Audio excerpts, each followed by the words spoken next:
Em primeiro lugar, em nome da delegação do CPPC, Conselho Português para a Paz e Cooperação do BEJA, agradecer ao Instituto a disponibilidade e a cedência do auditório, até agradecer também a vossa presença para falarmos hoje aqui de um tema que é bastante importante, sempre foi no passado e é no presente, que é o tema da paz. Muito agradecer aqui a vossa presença, naturalmente que depois das intervenções que tiverem questões a colocar, estamos aqui para falar, para estabelecermos um diálogo e falarmos sobre a paz e a importância da defesa da paz. Está connosco a professora Adelaide Malaim, do Instituto Politécnico, que agradeço, e o Gustavo Carneiro, da Direção Nacional do CPPC. O tema é o desafio da paz, os desafios da paz. O problema da paz tem estado desde sempre no centro das preocupações do ser humano. Nós, no século passado, já parece que é muito tempo, mas não foi assim há tanto, no século passado assistimos a duas guerras, a guerra de 14-18 e depois a guerra que talvez esteja mais próxima e que vocês ouvem mais falar, a Segunda Guerra Mundial, que acabou em maio de 45, portanto 39-45, a Segunda Guerra Mundial, que acabou, felizmente, com a derrota da Alemanha nazi, na altura, e com a vitória dos aliados. Após esse percurso e após essas guerras, o mundo tem vivido um conjunto de conflitos regionais, aliás, alguns dos quais ainda hoje estão presentes, porque é a guerra que ouvimos todos os dias e que todos os dias nos entram pela porta dentro, as guerras em África, a guerra do Afeganistão, a questão do Iraque, enfim, conflitos que se têm centrado na defesa, naturalmente, estratégica e de determinados interesses económicos, mas que, infelizmente, se têm mantido ao longo destes anos, apesar de um conjunto de seres humanos continuarem a entender que o nosso desenvolvimento só se conseguirá em pleno se efetivamente nós conseguirmos defender a paz. No momento atual, e após um conjunto de alterações ao nível mundial, continuamos a não estar longe de conflitos regionais, mas se nós estivermos atentos, se não nos mobilizarmos, se nos distrairmos, naturalmente, que não quer dizer no futuro, não estou a dizer que é amanhã, não quer dizer que se os povos amantes da paz não se mobilizarem em sua defesa, não quer dizer que não possa vir a surgir no futuro uma outra, qualquer guerra mundial. Até sobre essa matéria que estamos, efetivamente, aqui, ou queremos hoje aqui falar. As guerras mundiais sempre aconteceram em cima de crises financeiras, em cima de crises económicas, e foi, ou tem sido, a forma que o capital dominante tem encontrado para resolver, ou para tentar resolver o conjunto dos seus problemas. Em situação de paz, os estudantes, as populações, o mundo, as crianças, enfim, são sempre os que mais sofrem, estão sempre a pior. Por isso, existe o Conselho Português para a Paz e Cooperação e outras organizações congêneres, outras associações, para que se possa ir sempre cimentando e trabalhando no sentido de evitar os conflitos e que os povos e que o nosso desenvolvimento se continue a fazer em torno do diálogo, pondo sempre de parte os armamentos. Portanto, é sobre isso que hoje queremos falar convosco e eu desde já passava a palavra à professora Adelaide. Como todos aqui sabemos, como a própria introdução já o afirmou, o objetivo que se pretende ver conseguido neste colóquio é refletirmos todos aqui presentes acerca do tema.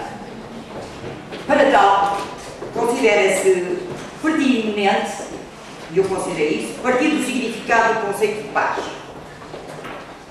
E então, Logo à partida, peguei no dicionário da língua portuguesa da Corte Editora, na sua 7ª edição, e o vocábulo paz significa ausência de guerra, tranquilidade, repouso, silêncio, sossego, boa harmonia, conciliação, pachorra, paciência.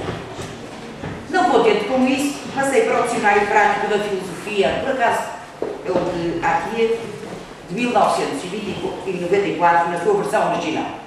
E então encontrei o sentido etimológico da palavra paz, que deriva da palavra do latim pax, que significa paz. No sentido comum, pode ser uma situação de uma nação, de um Estado que não está em guerra. Pode ser também, podem ser relações não conflituais entre os homens, ausência de hostilidades abertas no seio de uma comunidade. Também podem ser relações harmoniosas ou de concórdia entre os membros de uma ou de várias comunidades. Já para a psicologia, a paz é um estado de serenidade do espírito que não é perturbada por nenhuma paixão. A definição corrente e negativa é por isso mesmo insuficiente e ambígua. A ausência de qualquer conflito. Significará a ausência de qualquer violência, de qualquer hostilidade ou até mesmo de qualquer agressão? Por outras palavras, será que a paz exclui os conflitos ideológicos, assim como as lutas e as rivalidades económicas? Mas o embaraço não é mais pequeno, se nos virarmos para uma definição positiva, concebida como concórdia, como já o referimos, unidade e harmonia. A paz é uma ideia equívoca. Talvez até mesmo uma utopia perigosa, porque a verdadeira tranquilidade social pode ser obtida ao preço de um adormecimento dos poderes vitais, cujas implicações e consequências medimos dificilmente, desde o terror totalitário até à paz perpétua dos cemitérios.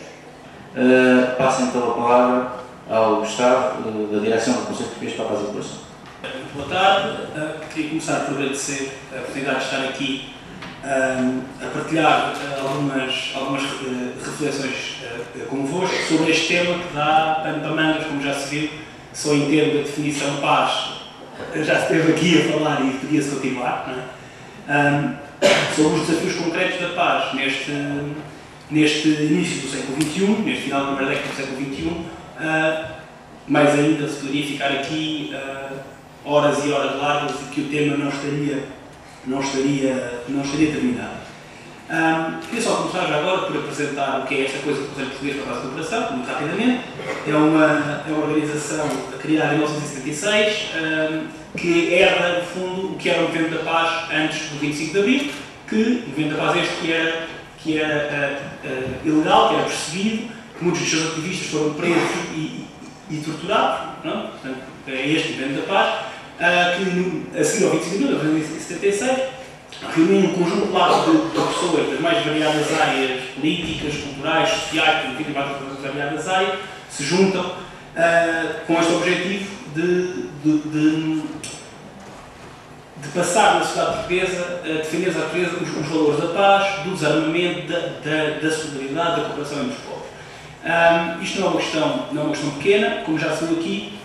Paz não é apenas a existência de guerra, não é?